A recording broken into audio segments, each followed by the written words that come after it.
Stop telling the story of your past and start telling the story of your future. Stop believing in your past, real or imagined, and start believing in your future. Stop romancing the past and let's start romancing a future. So the unlearning process then, 95% of who we are is a set of memorized behaviors.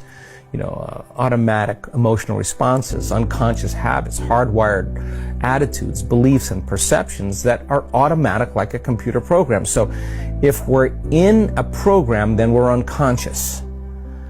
So in order for us to change, we have to become conscious of our unconscious thoughts and the story and the narrative that we tell and those memories, to become familiar with how we speak or how we act and become so conscious that we don't go unconscious to that behavior. And then we have to look at the emotions that we live by every single day and realize, are these emotions loving to me? And then all of a sudden name it. Wow, this is actually guilt. I just didn't know it was guilt. Or unworthiness. It's just how I normally feel. And I use everything and everyone in my life to make this feeling go away. But if I'm relying on my outer world to change my inner world, when things are good, I'll feel good. But when things are bad, I'll feel bad. So changing your emotional responses to the challenges and circumstances in your life and no longer living by that emotion is no different than the withdrawals we get from a drug, because no new information can enter the nervous system that's not equal to the emotion the person is processing. So then you can tell the person the answer to the problems in their life, but unless they overcome that emotion, they'll be perceiving reality through that lens, the lens of the past. So then the fundamental point here is that the trauma then that the person is experiencing from the past, they're reliving that every single day.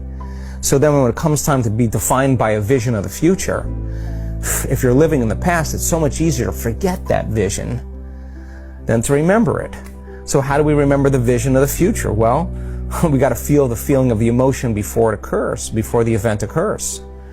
And if you're feeling the emotion before the event occurs, if you really practice trading resentment or impatience or sadness for an elevated emotion, you teach people the science behind that.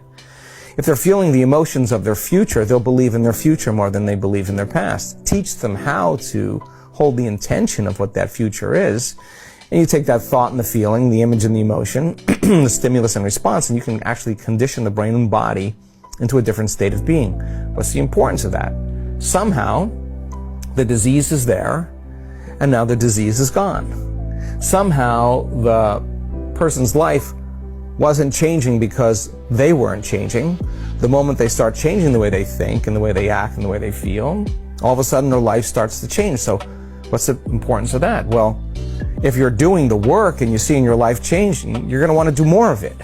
So you become a work in progress. So then you're always looking for the blind spots. It's no longer about your healing. You're not asking the question, why am I not healing? The real question is, what do I have to change about myself in order to heal? Now it becomes very practical for the person. So the unlearning process is one of the hard parts because you've got to light a match in a dark place. And if you're conscious, that means you're no longer unconscious. And if you're conscious and you're no longer unconscious, you're no longer in the program. So we begin to objectify or object ourselves. So how many times do we have to forget until we stop forgetting and start remembering? That's the moment of change. How many times do we have to go unconscious till we stop going unconscious and start staying conscious?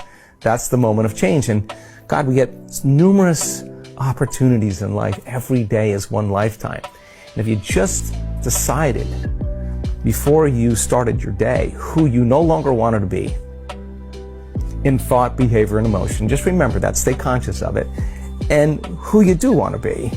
And think about the thoughts you do want to think. Rehearse how you're going to behave in your life with your family, with your kids, at work, on a Zoom call. And think about, what emotions do I want to live by as if my future has already happened? So the cool thing about that is if you're feeling the emotions of your future before it happens, you're no longer looking for it. You're only looking for it when you're feeling the other emotions. When you feel those emotions before it happens, somehow those wonderful synchronicities and coincidences and opportunities begin to show up in our lives. And that proves to us we're the creators of our lives.